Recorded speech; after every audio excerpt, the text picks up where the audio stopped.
Ok, alors ici, on va corriger l'exercice suivant. Alors, l'exercice nous dit, si la tension développée dans chacun des câbles ne peut dépasser 300 livres, A, déterminer le poids le plus élevé de la caisse pouvant être supporté. Et bien sûr, résolution de problème, c'est de la physique, c'est toujours des résolutions de problème. Alors, on va faire les étapes d'une résolution de problème. On sort les informations. Alors, quelles sont les informations qu'il nous donnent? Si la tension développée dans chacun des câbles ne peut dépasser 3 livres. Alors là, je regarde mon schéma. Où est-ce qu'ils sont les câbles? Eh bien, il y a deux câbles. Le câble AB et le câble AC. C'est tout ce qu'il y a. Donc, ça veut dire la tension dans le câble AB est plus petite ou égale à 300 livres. Et la tension dans le câble AC est plus petite aussi à 300 livres. Parce que la tension n'est pas. Là, qu'est-ce qu'ils me disent? Ils veulent que je trouve, si la tension ne dépasse pas ça, ils me disent de trouver le W, le weight. D'accord? Alors, je cherche le W, c'est-à-dire la charge, la plus grande charge pour supporter, le poids le plus fort. Ok, très très bien. Maintenant, comment on va faire ça? Eh bien, les étapes sont toujours les mêmes. Première étape, le DCL. DCL. Mais là, il faut choisir le DCL de quoi? Eh bien, le DCL du point. On va étudier le point A. Vous devez choisir qu'est-ce que vous étudiez. Est-ce que j'étudie le point A? Est-ce que j'étudie la charge? Est-ce que j'étudie le point D? Quel point? Toujours, vous devez choisir. Ici, on va étudier le point A parce que tout le monde se rencontre au point A. Donc, DCL du point A. Parce qu'en physique, on étudie un système, on étudie un point. Très, très, très bien. Maintenant, quand je regarde le système, qu'est-ce qu'il y a? Eh bien, il y a deux câbles. Donc, j'aurai les tensions. Alors, j'aurai le TAB et le TAC. OK? Donc, c'est ça ce que j'aurai ici. Ça. Donc, j'aurai, première chose, c'est le TAC, TAB. Et TAB, rappelez-vous, l'effort, c'est TAB fois le vecteur unitaire AB. Parce que toujours une force, ça je pourrais le donner comme une formule, vous devez la connaître. Formule, toujours, surtout quand vous êtes en 3D, toujours une force est égale à la force fois le vecteur unitaire de la force. Fois un vecteur unitaire, toujours, c'est ça la formule, c'est ça ce que j'ai écrit moi aussi, j'ai écrit c'est la force fois le vecteur unitaire. Maintenant, le TAC, c'est une corde, donc il va tirer, donc j'ai aussi le TAC. Je mettrai toutes les forces qui s'appliquent au point A, c'est ça le DCL. Eh bien, ça serait TAC fois le vecteur UAC. Quelle autre force? Eh bien, j'ai le bras DAD, le bras AD, ça c'est un soleil. Ça veut dire quoi? Il ne va pas tirer là le point A, il va le pousser. C'est pas comme les cordes qui vont tirer le point A. Lui, il va pousser le point A. Donc, attention, la force, ça serait comme ça. Dans cette direction-là, ça va être du DAA. Donc, celle-là, on va l'appeler FAD. FDA. FDA. Regardez, toujours la direction de la force, ça partira de DAA. C'est pour ça que je fais DA. Et si la force, ça part de A à B. Et si ça part de A à C. Donc, vous devez mettre la bonne direction. Et là aussi, ça va être quoi? Ça va être FDA fois le vecteur unitaire DA. Parfait. Après ça, qu'est-ce qu'il y a? La dernière force, eh bien la gravitation. Le poids, le weight. Et là, on aura le W. Ça va être W qui multiplie le vecteur unitaire UW. Mais le vecteur unitaire de W, c'est facile à le trouver ici. Regardez le vecteur de là. Alors là, vous devez connaître votre espace cartésien. Alors, on va faire un petit rappel rapide. Regardez, nous avons l'axe des X ici.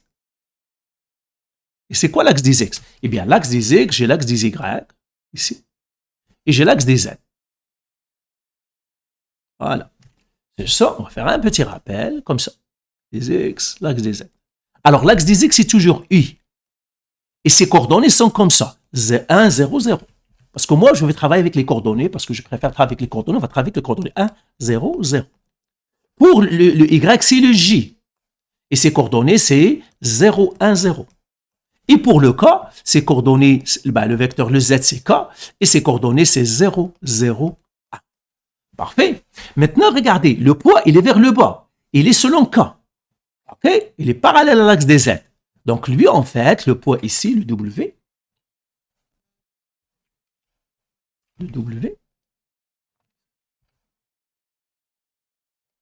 en fait, c'est W qui multiplie moins K parce qu'il est vers le bas. Donc, la direction, c'est moins K. En fait, c'est ça ce que je vais écrire. Alors, j'ai mis un vecteur ici. Non? Ça va être W fois le moins K parce qu'il est parallèle à Z, mais le Z, il est vers le haut, lui, il est vers le bas. Ça va être 0, 0, moins 1. Quoi? Parce que K, comme je vous ai dit, c'est 0, 0, 1. Et puis, pour le bas, on va faire moins 1. Je crois que vous savez ça déjà. Mais tout simplement, je fais un petit rappel pour que vous le connaissiez.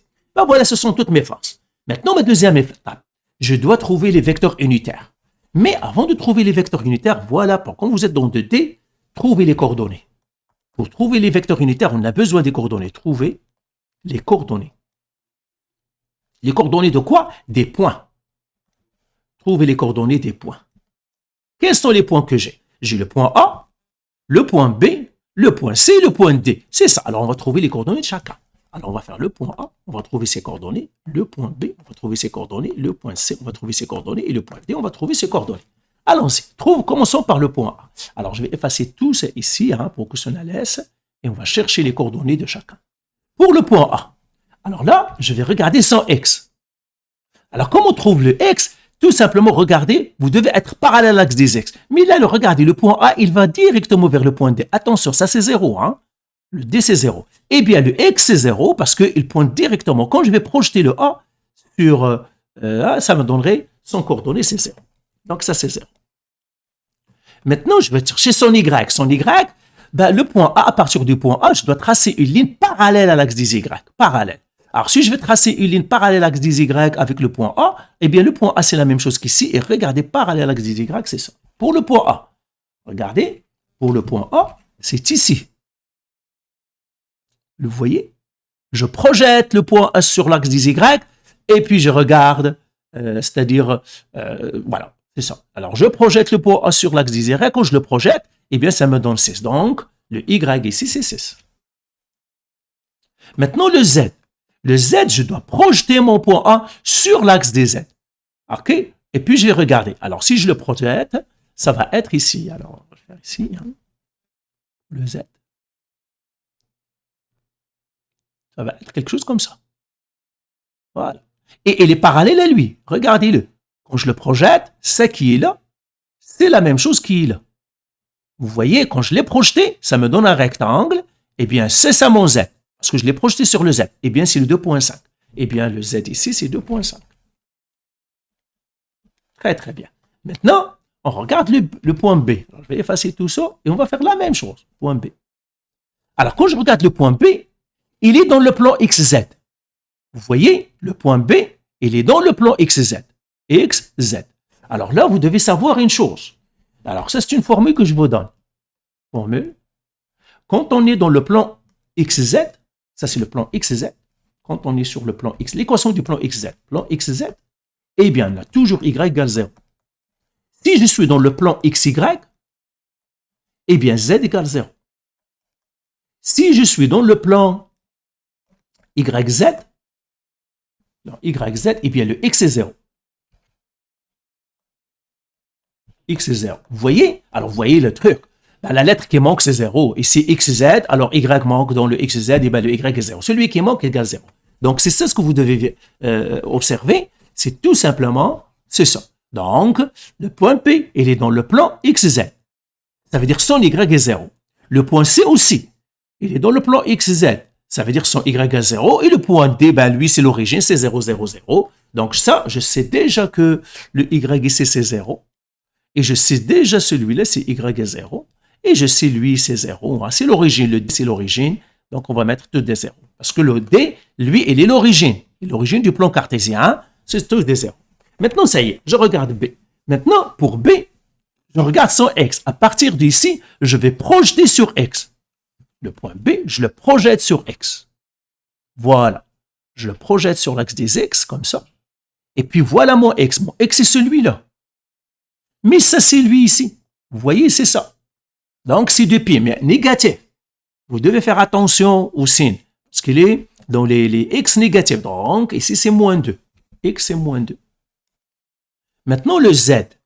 Le Z, je vais projeter mon B sur l'axe des Z. Alors, projetant-le, je le projette comme ça, sur l'axe des Z. Il est là. D'accord? Et le Z, maintenant, c'est ça. C'est ici. C'est ça, le Z. Alors, le Z, il est là. Quand je l'ai projeté, attention, il y a ceux qui vont dire c'est ça. Non, le Z, c'est celui-là. Quand je l'ai projeté, je l'ai sur l'axe des Z. Eh bien, c'est 4. Eh bien, et positif. Donc, ça serait 4 ici. Maintenant, le C. Alors, j'ai fait le B, on va faire le C. Alors, pour le C, la même chose. Le C, il est là. Alors, je le projette sur X. Pour que je trouve son X, je le projette sur X. Eh bien, voilà le X que je dois lire. Et ça, c'est la même chose que ça. Ça veut dire 2 pieds. Il est positif. Donc, je mettrai ici 2. Et puis le Z, je vais projeter le point C sur l'axe des Z. Alors, on le projette. Je vais le projeter avec une autre couleur. Et voilà le Z. C'est celui-là, toute cette longueur-là. Parce que le Z, je l'ai sur l'axe des Z. Eh bien, c'est la même chose qui est ici, c'est 5.5. Eh bien, ça c'est positif, 5.5. Ben voilà. Après ça, ben, tout est beau. Le D, c'est de l'origine. Alors, on a dit le D, c'est l'origine, c'est tout des zéros. Ben voilà, on a trouvé les coordonnées. Maintenant, ça y est. Une fois qu'on a trouvé les coordonnées de tous les points, eh bien, on est correct. Une petite minute. OK, alors là, maintenant, troisième étape, on va trouver les vecteurs unitaires. Alors, troisième étape, vecteur unitaire. C'est vraiment facile maintenant. Vecteur unitaire. Vecteur unitaire. Alors, on va commencer par le premier vecteur unitaire, UAB. Commençons par le UAB. Vecteur unitaire, UAB. Alors, regardez comment on va faire le vecteur unitaire UAB. Premièrement, on va trouver le vecteur AB. Comment on trouve le vecteur AB? C'est B moins A. Alors, ça, je vous le donnerai comme formule. Donc, toujours, quand on a un vecteur AB, alors, ce sont les formules. Donc, quand j'ai un vecteur AB, eh bien, toujours, pour trouver le vecteur, c'est B moins A. Les coordonnées du B moins les coordonnées du A. C'est pour ça qu'on est allé les chercher. Et le vecteur UAB, par exemple, le vecteur UAB, eh bien, ça serait le vecteur AB divisé par la grandeur AB. Donc, c'est ça ce qu'on va faire. Eh bien, c'est ça, notre plan est clair pour trouver les vecteurs unitaires. On va trouver le vecteur AB, on va trouver la grandeur, et on va diviser le vecteur, on a trouvé notre grandeur. Alors, voilà. Alors, maintenant, c'est quoi B? B, alors, je le fais, c'est moins 2, 0, 4, moins le A. Alors, je fais moins A. Le A, c'est 0, 6, 2.5. Et là, je fais cette soustraction. Alors, moins 2 moins 0, ça ferait moins 2. 0 moins 6, ça ferait moins 6. 4 moins 2.5, ça ferait 1.5. Parfait. Eh bien, voilà, j'ai trouvé le vecteur AB. Maintenant, je vais trouver la grandeur du vecteur AB. C'est-à-dire le AB sans le vecteur. Eh bien, ça, c'est la racine carrée, vous le savez. Hein? Moins 2 au carré, plus moins 6 au carré, plus 1.5 au carré. Alors, calculons ça. On va passer à la calculette.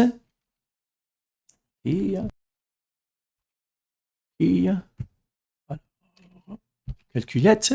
Alors, on fait la racine carrée. Alors, la racine carrée. Alors, moins 2 au carré, ça, je peux le faire dans ma tête, c'est 4. Plus moins 6 au carré, c'est moins 6 fois moins 6, c'est 36. Plus 1.5, ça sera un peu compliqué dans ma tête. Donc, je le fais au carré. Et il me donne 13 sur 2. 13,5 ou bien 6.5. Ben, voilà. Alors là, maintenant, ça y est, j'ai trouvé le AB. Maintenant, je peux trouver le UAB. Eh bien, qu'est-ce que je vais faire? C'est le vecteur AB, la formule, c'est le vecteur AB que je dois diviser par sa grandeur. Eh bien, regardez ce que je fais. Ben, j'ai moins 2, donc je ferai moins 2 sur 6.5. Virgule, j'ai moins 6, donc j'écris moins 6 sur 6.5. Et puis, j'ai 1.5 divisé par 6.5. Vous voyez ce que j'ai fait? Chaque coordonnée, je le divise par la grandeur. J'ai divisé le moins 2 par 6.5. J'ai divisé moins 6 par 6.5 et j'ai divisé le 1.5 par 6.5. Et maintenant, ça y est, je pars encore à ma calculatrice. Donc là, ça ferait UAB. Elle est égale. Alors là, on fait le calculatrice. Alors, on va faire moins 2 divisé par 6.5. Alors, ça me donne moins 4 sur 13.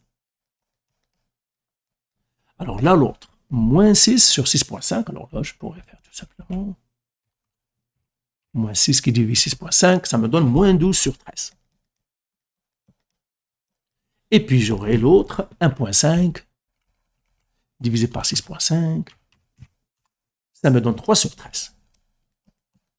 Eh bien, voilà, j'ai trouvé le premier vecteur UAB, j'ai trouvé le vecteur unitaire. Alors, je vais effacer ici, je vais le mettre, parce que c'est ce que je cherche.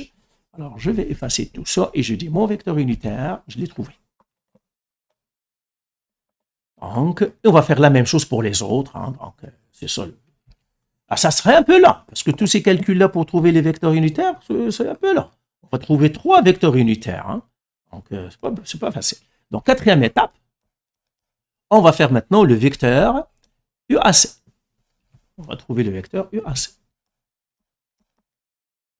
Le vecteur unitaire UAC. Même chose. Alors, on va laisser comme ça. Je dois trouver le vecteur AC. Le vecteur AC, c'est C moins A. Et je vais faire ça. Alors, c'est quoi le C? Alors, le C, c'est 2, 0, 5.5. Moins. C'est quoi le A? Ben, le A, c'est 0, 6, 2.5. Alors, je fais cette soustraction. Alors, attendez, je vais les écrire sur l'autre. Hein.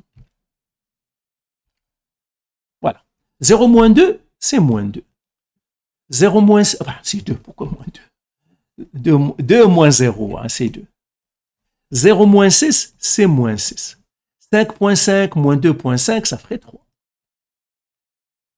Et bien voilà. Et maintenant, je vais trouver la grandeur. Okay. Là, je vais trouver la grandeur. Ça, c'est le vecteur AC. Là, je vais trouver la grandeur AC. Alors, la grandeur AC, ça serait la racine 2 au carré plus moins 6 au carré plus 3 au carré. Parfait. Et alors là, la grandeur du AC, on va le calculer. Alors là, on partira à la calculatrice. Alors, on va faire la racine carrée de... Alors, 2 à la 2, ça c'est 4, plus 36, plus 9. Alors, ça nous donne 7. Parfait. Alors là qu'on a trouvé 7, eh bien, c'est tout. Donc, le vecteur UAC maintenant, la grandeur du vecteur UAC, ça va être 2 sur 7. Alors, rappelez-vous la formule. Je pourrais vous la rappeler ici, hein, parce que toujours c'est bien. C'est le vecteur AC divisé par la grandeur AC. Et le vecteur AC, on l'a trouvé ici. C'est celui-là. Donc, je vais faire 2 sur 7. Chaque composante sur 7, moins 6 sur 7. Et puis 3 sur 7. Voilà mon vecteur UAC. Alors là, on va le voir. Alors, ça va être 2 sur 7. Alors, j'efface ça. Moins 6 sur 7. 3 sur 7. Parfait. Alors, on va tout ça. On a trouvé le UAC. Maintenant, quel autre vecteur on a à trouver? On a à trouver le vecteur unitaire FDA. OK? Il nous reste le FDA à trouver. Alors, ici, on va faire cinquième étape. FDA. Bah, UDA. Pardon, pas FDA, mais UDA. Bah, UDA, c'est ça. UDA. Alors là, on va trouver le vecteur DA. C'est quoi le vecteur DA? C'est A moins D. Et là, je l'écris. C'est quoi le A?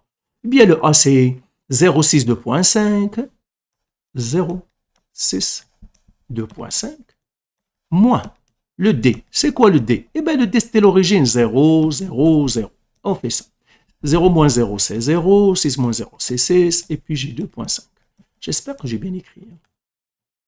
C'est ça, 2.5, etc. Alors là, c'est notre vecteur DA. Et là, maintenant, on va trouver la grandeur DA. Ça va être la racine de 0 au carré plus 6 au carré plus 2.5 au carré. Parce que c'est ça la grandeur d'un vecteur. C'est la racine carrée de chaque composante au carré. Et maintenant, ça y est, on peut calculer ça. Le DA, il est égal à quoi ça? On va partir à la calculette. Et là, on va faire la racine carrée. 0 au carré, ça c'est 0 plus 36 plus 2.5 exposons 2. 2.5 exposons 2. Ça nous donne 13 sur 2. Ça veut dire 6.5. 13 sur 2 ou 6.5. C'est égal à 6.5. Parfait. Alors maintenant, on va trouver le vecteur unitaire UDA. La même chose, c'est le vecteur DA que je dois diviser par la grandeur DA. Alors le vecteur ici, on l'a trouvé, il est là. Et on va le faire. Alors, ça nous donnera 0 sur 6.5, ça serait 0. Hein. 6 sur 6.5. Et puis 2.5 sur 6.5. Et là, ça nous donnera 0. Allons-y à l'autre. 6 sur 6.5. 6 qui divise 6.5. 12 sur 13. Et puis, là, on aura 2,5.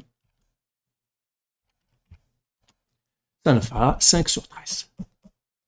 Parfait. Parfait. OK, alors là, maintenant, ça y est. La calculatrice n'en a plus besoin. Et là aussi encore. Alors là, on aura le UDA. Alors, je vais effacer tout ça ici. Et puis, ça nous donne 12 sur 13. Et puis, 5 sur 13. Ça serait 0. 12 sur 13. Et puis, 5 sur 13. Ben voilà, c'est tout ce qu'on a. Alors, on les a trouvés. Et bien maintenant, on a trouvé les vecteurs, A, B et A. Maintenant, cinquième étape, on va faire la somme des forces égale 0. Alors, premièrement, alors là, on va faire sixième étape, on va réécrire nos forces maintenant. Donc, la somme de toutes les forces, ça doit être égal à 0. Quelles sont nos forces? On va les réécrire. J'ai la force TAB.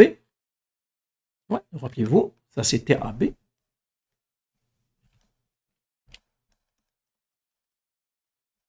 Ça va nous donner TAB qui multiplie le UAB. Le UAB, c'est moins 4 sur 13. Moins 12 sur 13. 3 sur 13. Alors là, on va faire le TAC. Ça serait TAC. Et le UAC, c'est 2 sur 7. Moins 6 sur 7. 3 sur 7. Après ça, on a le FDA, pardon, qui aura le FDA fois 0, 12 sur 13, et puis 5 sur 13. Et finalement, on a le weight, le W, n'oubliez pas le W, eh bien c'était W, 0, 0, moins 1. Okay? Tout simplement, on a réécrit nos informations qui étaient là. On les a réécrits parce qu'on a trouvé maintenant les vecteurs unitaires. Donc voilà, maintenant on va faire les équations. Alors regardez comment faire les équations. Donc on a écrit nos forces. Alors si j'additionne tout ça, ça doit me donner 0. Donc quand j'additionne toutes les forces, je les fais un plus, ça doit me donner 0. Hein, donc ici. Hein. Donc j'aurai 0 égal. Et si j'additionne tout ça, ça me donne 0. Et là je vais les additionner composante par composante. X, Y et Z. Ça c'est les X ou bien les Y. Hein. Ça c'est les Y. Ça, c'est les Z. Si vous travaillez avec les vecteurs, eh bien, ça, c'est les I, ça, c'est les J, ça, c'est les K. Je vais les additionner une à la fois. Alors, regardez ce que je vais faire. C'est vraiment facile. Pour les X, j'ai TAB, TAC, FDA et le W fois ça. Alors, je les écris ici. Alors, moins 4 sur 13 fois TAB, ça serait moins 4 sur 13 TAB. L'autre, TAC, plus 2 sur 7 TAC. Alors, FDA plus 0 fois 0, c'est 0. Ça, c'est 0. C'est pas la peine que l'écrive. Maintenant, ça, c'est pour le X. Ou bien le vecteur I, comme vous voulez. Hein. OK? Maintenant, pour le Y. Même chose. On va faire la distributivité, mais cette fois-ci, pour les Y. Donc, on aura ici, hein. Donc, TAB, donc moins 12 sur 13 fois TAB. Je l'écris ici. Moins 12 sur 13 TAB. Alors, pour la deuxième, bien sûr, il faut faire attention, n'oubliez personne, le TAC, moins 6 sur 7 TAC, moins 6 sur 7 TAC. Après ça, la troisième, ce serait là, 12 sur 13 FDA, plus 12 sur 13 FDA, plus le W, mais le W, c'est fois 0, donc il n'y a rien à ajouter. Maintenant, on va faire pour le Z. Ça, c'est pour le J, hein. Donc, on va faire pour le Z, faire 0 égale, et ça, c'est pour le vecteur K. Allons-y pour écrire nos équations. Eh bien, alors, on continue. C'est les maths qu'on faut essayer. Hein. J'aurai TAB 3 sur 13 fois TAB. 3 sur 13 fois TAB. Après ça,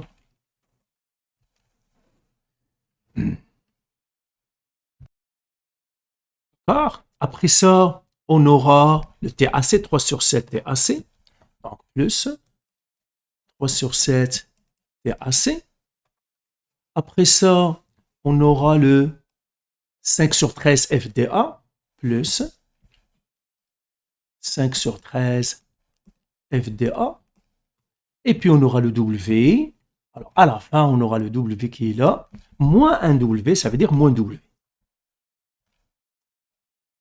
Très, très bien. Là, on a écrit nos équations. Nous en avons trois équations. L'équation 1, l'équation 2 et l'équation 3.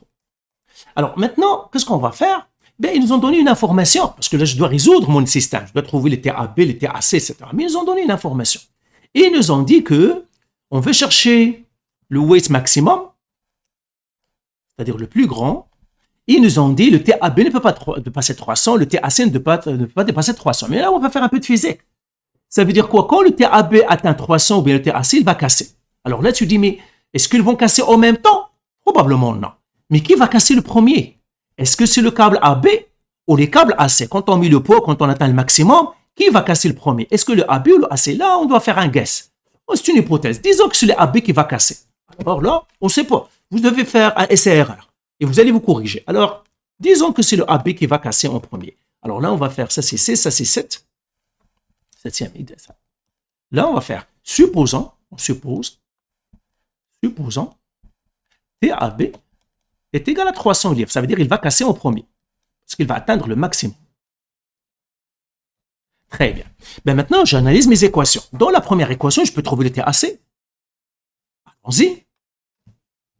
Donc, j'aurai l'équation 1, 0 égale à moins 4 sur 13, TAB, plus 2 sur 7 TAC. Okay. Alors ici, qu'est-ce qu'on va faire? On va isoler maintenant le TAC. Okay. Alors ici, on va isoler. Alors on va faire 0 égale à moins 4 sur 13 fois 300 plus 2 sur 7 fois TAC. Je vais isoler TAC parce que je connais le TAB. Alors maintenant, on fait quelques calculs. Ça serait 0 égale à, calculatrice. Alors 4 sur 13, moins 4 sur 13, qui multiplie 300. Ça nous fait moins 1200, qui divise 13, plus 2 sur 7, qui multiplie le TAC. Parfait. Alors on ramène ça de l'autre côté. Ça va être un plus, ça va être 0 plus 1200 sur 13 est égal à 2 sur 7 TAC. Eh bien, ça nous donnera 1200 sur 13 est égal à 2 sur 7 TAC. Alors, on va diviser par 2 sur 7. On divise ici par 2 sur 7. Ça nous donnera notre TAC. Allons-y à la calculatrice. Alors là, on va faire ça ici. Alors, on le divise par fraction 2 sur 7. 2 divisé par 2 sur 7. Oups. Alors là, ça serait fraction 1200 sur 13. Okay. 1200. Attendez, je crois que j'ai un problème dans ma calculatrice. 1200, c'est ça, sur 13, qui devra diviser, fraction encore, 2 sur 7. Ça nous donne 4200 sur 13. Alors, c'est quoi 4200 sur 13? C'est 323 livres. Très bien. Alors, maintenant que tu dis, tu vois, regarde ça et tu dis, ben voilà, j'ai trouvé le TAC est égal à 323 livres. Mais là, ça veut dire le TAC a déjà cassé parce qu'il est plus grand que 300 livres. Donc, vous voyez, quand le câble, le TAB est 300, ben le câble TAC a déjà cassé parce qu'il va atteindre 323. OK? Donc, ça c'est pour TAB égale à 300. Ça veut dire qu'il va casser le premier. C'est le TAC qui va casser le premier, pas le TAB, pas le câble AB. Parce que dès que AB atteint 300, l'autre il a déjà dépassé, il est parti à 323. Donc, on va dire, AC va casser le premier. AC va casser le premier. Va rompre le premier. D'accord? C'est ça. Ça veut dire quoi? Eh bien, notre hypothèse n'est pas bonne. Alors là, bien sûr, vous devez faire ces calculs-là. Alors, on efface tout ça. Et on va faire maintenant la vraie hypothèse, c'est que c'est le AC qui va être 300 avant que le AB ne soit 300. Parce que c'est rare, on ne sait pas quel câble va casser en premier, on ne sait pas. Donc, si on fait les calculs, on ne peut pas y arriver, on ne peut pas savoir. Donc, 8e étape. Donc, TAB, TAC est égal à 300 livres. Et là encore, on va trouver maintenant, on va écrire la même équation, l'équation A, 0 égale à moins 4 sur 13 AB, TAB, pardon, pas AB, mais TAB, plus 2 sur 7 TAC. Très, très bien. Là, on écrira 0 est égal à moins 4 sur 13 TAB. Maintenant, on va chercher TAB parce qu'on ne sait pas combien sa valeur quand le TAC a cassé. Donc, ça serait 2 sur 7 fois le 300.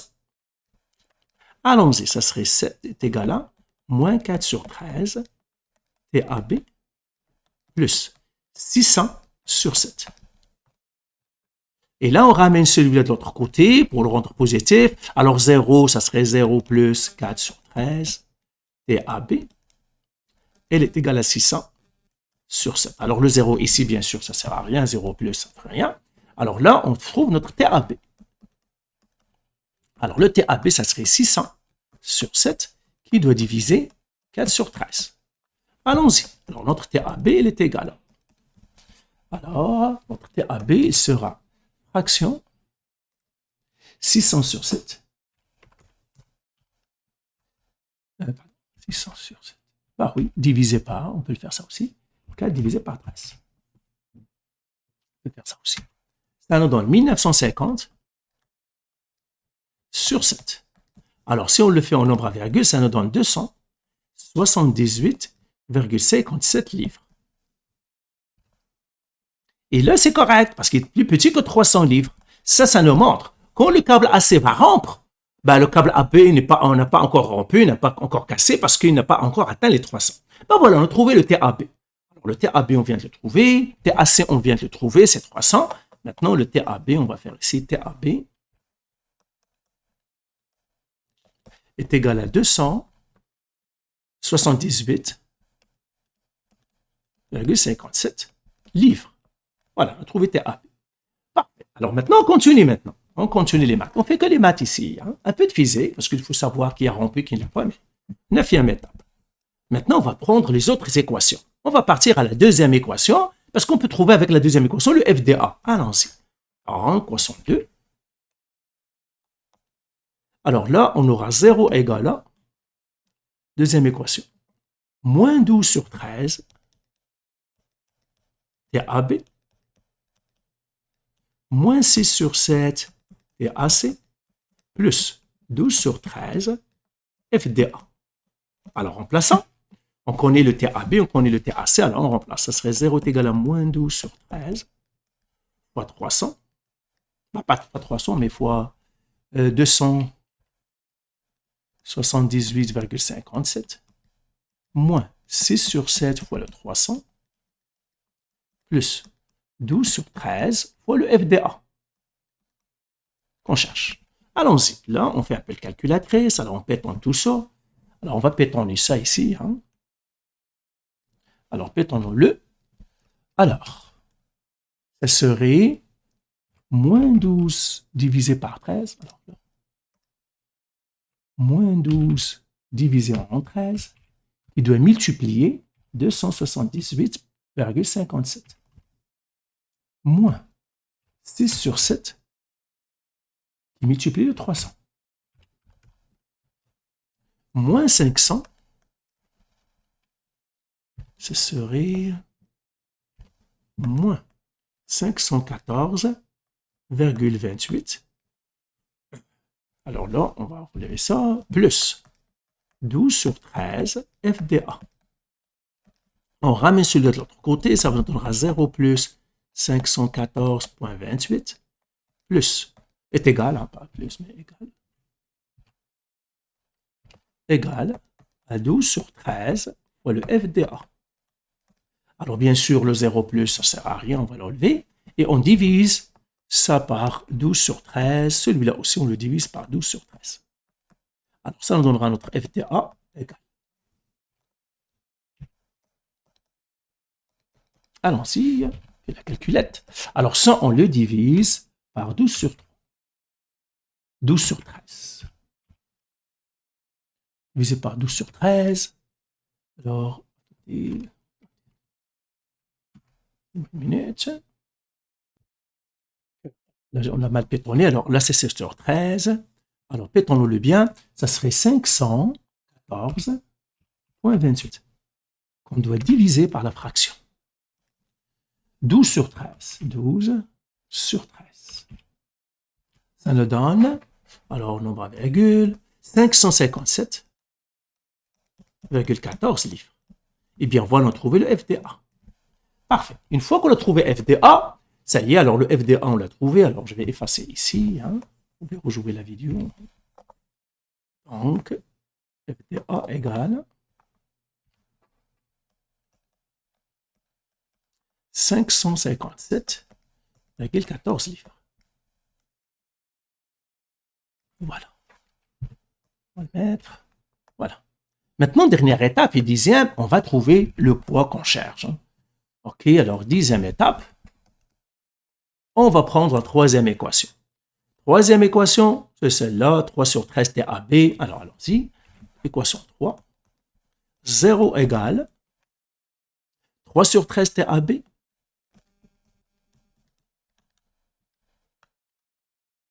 plus 3 sur 7 TAC